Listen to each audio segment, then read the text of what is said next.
Hello guys, welcome to our free English spoken course. Speak English with full confidence. So let's start our first lecture of this course. Friends, lecture के साथ थोड़ी बहुत मस्ती भी चलेगी क्योंकि boring lecture किसी को पसंद नहीं, तो माइंड नहीं करना. Let's see the level of your honesty. देखो अभी देखते हैं एक अच्छी एक्टिविटी करते हैं जिसमें आपको बहुत मज़ा आने वाला है. सबसे पहले मैं आपको कुछ वर्ड्स बताने जा रहा हूँ, ठीक है. क्या करना है आपको, जस्ट वर्ड्स को सुनकर वीडियो को पॉज करना है और उसके बाद कमेंट बॉक्स में उन वर्ड्स को लिखकर और उसकी साइड में मीनिंग लिखकर आप कमेंट कर दो. You can make mistakes. So let's start. सबसे पहला वर्ड आपको मैं बताता हूँ, हाय. हाय, ठीक. इसकी स्पेलिंग लिखनी है आपको और मीनिंग लिखनी है. उसके बाद आपको मैं लिखता हूँ वर्ड बुफेलो, ठीक. देन उसका बाद जो है ना, डाई, बाय, पार्क, बार्क. ये कुछ वर्ड्स थे, 5 to 6 वर्ड्स. सो आप इसको लिखें, ठीक है, उसकी मीनिंग भी लिखें. Let's start with this quotation. Impossible is a word to be found only in the dictionary of fools. Impossible एक ऐसा वर्ड है जो सिर्फ पागल, जो बेवकूफ़ लोग होते हैं, उनकी डिक्शनरी में होता है. But we are the genius people. तो हमारे माइंड में इम्पॉसिबल नहीं होना चाहिए क्योंकि we are the English learners and we are on the right direction to learn English. How to speak English, I will guide you. I will tell you the right way which I followed. मैंने देखो कितनी struggle की और उसके बाद मुझे कोई ऐसा रास्ता नहीं मिला कि मैं एक अपनी अच्छी लैंग्वेज को डेवलप कर सकूं. फिर उसके बाद जाके मेरे माइंड में बातें आई कुछ, मैंने एक इस तरह से सीखा कि फिर मुझे अंदाज़ा हुआ कि जो मैं पहले कर रहा था वो एक राइट डायरेक्शन नहीं थी. अब जो है ना वो एक राइट डायरेक्शन की पता चल गया मुझे, ठीक है. सो इम्पॉसिबल कभी भी आपको ये पता होना चाहिए कि इम्पॉसिबल नहीं है. कितनी भी एज है आपकी, नो मैटर, कितना भी आपका एजुकेशन बैकग्राउंड, कोई भी मैटर नहीं करता. आप एक ह्यूमन बीइंग है तो आप कोई सी भी लैंग्वेज सीख सकते हो. तो उसके अलावा इंग्लिश भी सीख सकते हो बहुत आसानी से. ऐसा नहीं है कि एक बड़ा पढ़ा लिखा इंसान है, ठीक है, बहुत ही एजुकेटेड है, डिग्रीज हैं उसके पास, वही इंग्लिश बोल सकता है. ऐसा बिल्कुल भी नहीं है. ये आप माइंड में से निकाल दो. Wow, amazing. Now the word which I told you, hi. So now these are two different words. Spoken English में देखो हमारे पास कैसे कुछ डिफ़िकल्टीज आती हैं. एक बंदा कहता है एक बात, हम दूसरी बात समझ लेते हैं, ठीक है. स्पेलिंग तो हम वहाँ पे बताएंगे नहीं ना उनको कि ये बोल रहा हूँ, ठीक. So hi, there are two different highs.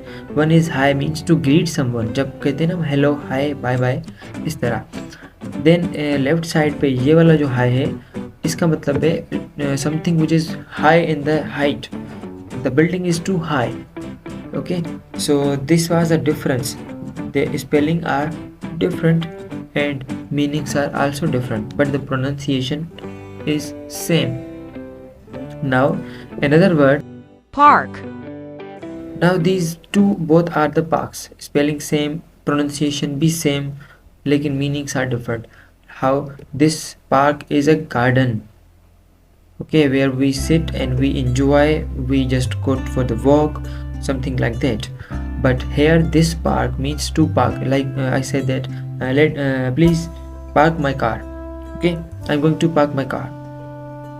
Now in this way you can see even this is a verb and this is a noun, but in spoken form we don't know what the person is saying, but according to the situation we just get to know that really this person is saying this word and the meaning of this word is this, like that.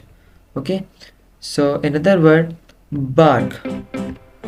now देखो ये कुत्ता भौंक रहा है, कुत्ता ये और कुछ तो नहीं नजर आ रहा आपको. so this one is a good कुत्ता, this is a dog and now this is not a dog. ये कुत्ता भौंक रहा है, ठीक है ना. now this is a verb, okay, and now this is a noun. जो ट्री का स्टेम होता है, ये ट्री का ये वाला जो पार्ट होता है, इसको बार कहते हैं, ठीक है. Now this is noun, this is verb, but the meanings are different, the pronunciation is same. So we don't know that how the language is like a magic. English is like a magic, and it is very much versatile, and it's not difficult, but it is really very interesting language among all other languages. Now these are the different words like right, RIGHT and WRIT. बोलने में दोनों right हैं, लेकिन the word right means to write something with a pen. Now this right has different meanings. Like right means sahi. The opposite of wrong is also right, RIGHT. Another side, when we say that opposite of left, are you going to left or going to right? This is also another right. And now the third right means human rights. Okay, जैसे हम कहते हैं ना, ये मेरा हक है, ये उसका हक है. Really? So now you can see that how this is a kind of magic in the English language. This is also right, and the same meaning, the same word having same pronunciation and same spelling, but there are three different meanings. Even there are many other meanings, but these are the most useful meanings which I am telling you. And another word, dye means to color. जब हम कपड़ों को colour करते हैं, उसके बाद या तो बालों को कलर करते हैं, so this is a kind of dye. And now this dye means मर जाना, मरना. Okay, bean बोलने में दोनों एक ही है, लेकिन different हैं. Bean, the verb was, be, been. Okay, these are the linking verbs, and these are the forms. The third form of the verb, be. And then bean means when we say that like a soya bean, or there are other many vegetables which have beans.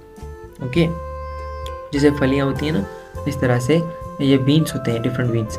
Now these are spelling have different, and then pronunciation is same, buy. Now this buy is means when we are going to say something like buy, I'm going. And another side, buy means the work which is done by someone. Okay, like said that I say that I wrote this, the letter is written by me. Okay, and another buy means to purchase something. I'm going to buy this pen. Okay, and then scene का मतलब होता है नज़ारा. And now this one, scene, is like I saw, see, seen. These are three different forms of the verb. Okay, so these are different words. And now I am going to give you an assignment. एक छोटी सी assignment देता हूँ. इसमें आपको क्या करना है कि कुछ ऐसे words, some words, ऐसे कुछ words देखो, pronunciation में same हो, लेकिन उनकी मीनिंग डिफरेंट हो, चाहे फिर उसकी स्पेलिंग सेम हो या डिफरेंट हो, लेकिन इस तरह के कुछ वर्ड्स हो. देखूं आपको, आपका माइंड कितना काम करता है. और आप ज़रूर कमेंट बॉक्स में इन चीज़ों के बारे में डिटेल में मतलब थोड़ा सा एक्सप्लेन करेंगे, तो आपकी भी लर्निंग होगी, आपकी भी लैंग्वेज ग्रो होगी, और आपकी नॉलेज भी इम्प्रूव होगी.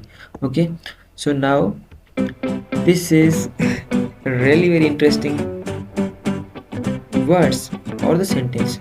यहाँ पे कन्फ्यूजन क्या हो रही है. बुफेलो का मतलब आपको पता है कि भैंस, ठीक है. Buffalo buffalo buffalo buffalo buffalo, इसका क्या मतलब है. Another magic, there is a tricky one. ये देखो, ये 5 किस्म की भैंसें हैं. एक मोटी है, दूसरी छोटी है, दूसरी कार्टून की टाइप की है, यहाँ पे एंजॉय कर रही है, और ये वाली बहुत जड़ में अकड़ी हुई है. तो इसका मतलब है क्या. Are you confusing me? See, let's see that I'm going to show you that it looks like this is difficult, but it is not difficult. देखो, buffalo buffalo buffalo buffalo buffalo, ये एक सेंटेंस है. Sentence के अंदर क्या होता है, we see that we find subject and then verb and then object. Now these two are from the subject side, and this one is a verb and this one is a object. Okay, now let's see that how this sentence is giving a meaning, a right meaning. ये गलत नहीं है, सही है sentence. Now buffalo buffalo. Now this buffalo means this is a kind of city in a New York. आप dictionary में search करेंगे, कहीं पर भी देखेंगे, तो ये एक बुफेलो सिटी का नेम है न्यूयॉर्क के अंदर, west side. And then this buffalo is a same animal like which you saw here. These are the animals, buffalo animal. Okay, and buffalo, this verb means to intimidate, मतलब किसी को धमकी देना. Now this buffalo is same like that city, and this one buffalo is also an animal. Now there are two animals which are buffalo. दो भैंसें, एक ये भैंस थी, कौन सी? Let me explain it in Urdu language.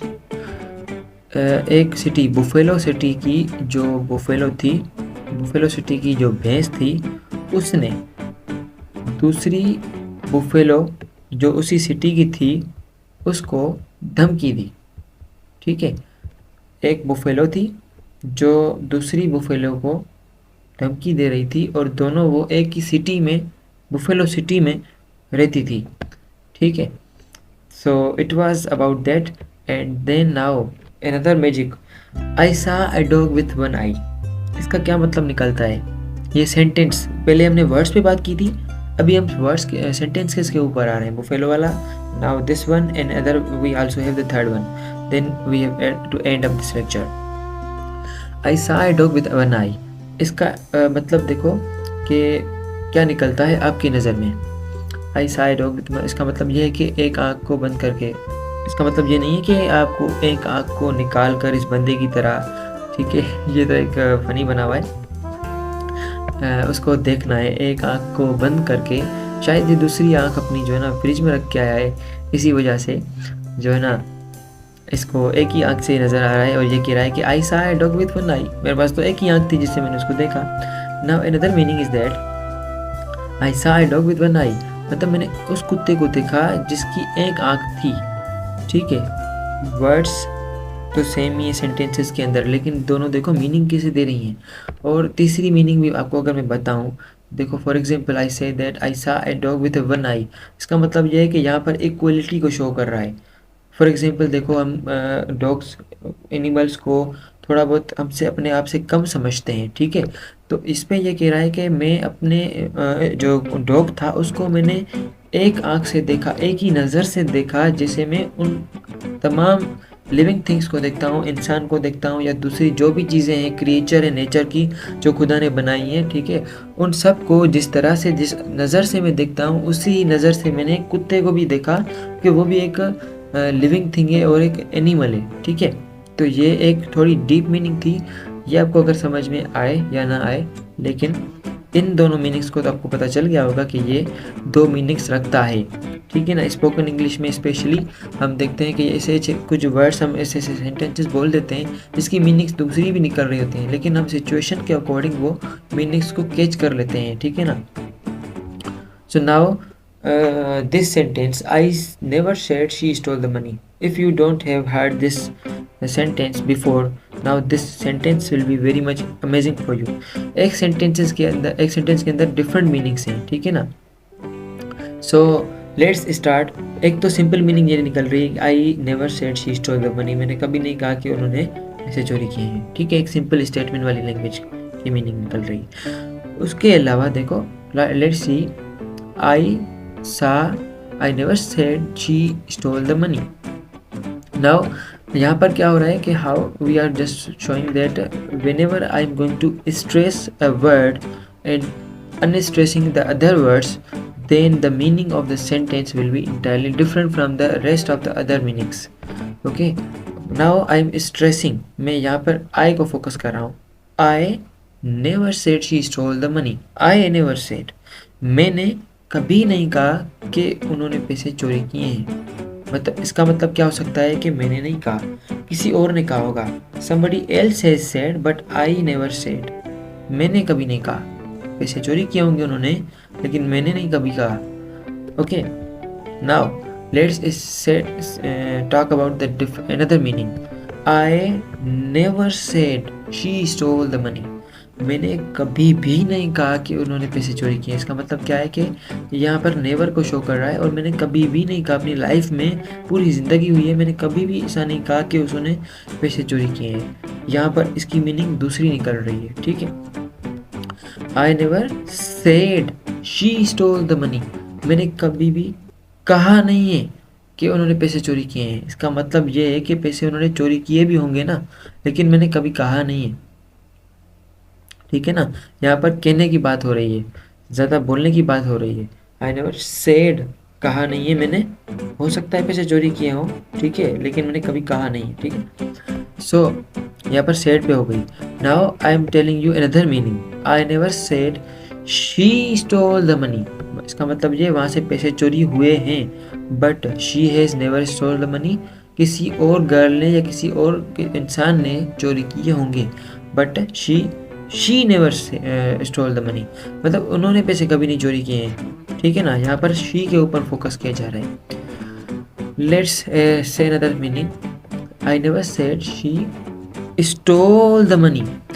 मैंने कभी नहीं कहा कि उन्होंने पैसे चोरी किए हैं। हो सकता है उन्होंने मजाक की हो सकता है उन्होंने पैसे ऐसे ही उठाए हों कुछ दिनों के लिए, क्या पता के आपको वापस कर दे। ऐसा नहीं बोलते कि मैं तो मजाक कर रहा था, मैं तो मजाक कर रही थी, ऐसे भी होता है। सो यहाँ पर ऐसी मीनिंग निकल रही है, I never said she stole the money. इन्होंने पैसे चोरी नहीं किए हैं, उन्होंने उठाए होंगे या कोई ना कोई और मजाक की होगी किसी भी तरह से, मतलब चोरी नहीं किए। ठीक है, let's talk about the last meaning. I never said she stole the money. उन्होंने कभी पैसे चोरी नहीं किए हैं। उन्होंने अपनी लाइफ में, मैंने कभी नहीं कहा कि उन्होंने कभी पैसे चोरी किए हैं। ये बड़ी चोर है और ये बड़े बड़े डाकू मारती है, लेकिन उन्होंने कभी पैसे नहीं चोरी किए। कोई चीज़ तो उठाई होगी, कोई और गलत काम किया होगा, लेकिन उन्होंने पैसे कभी भी चोरी नहीं किए। Wonderful. Wonderful, sir. Thank you, Beta. If you like this video, please subscribe my channel and share it with others, as they can also know about the different magics of language, different secrets of the language. Thank you so much for watching this video. Take care and bye bye.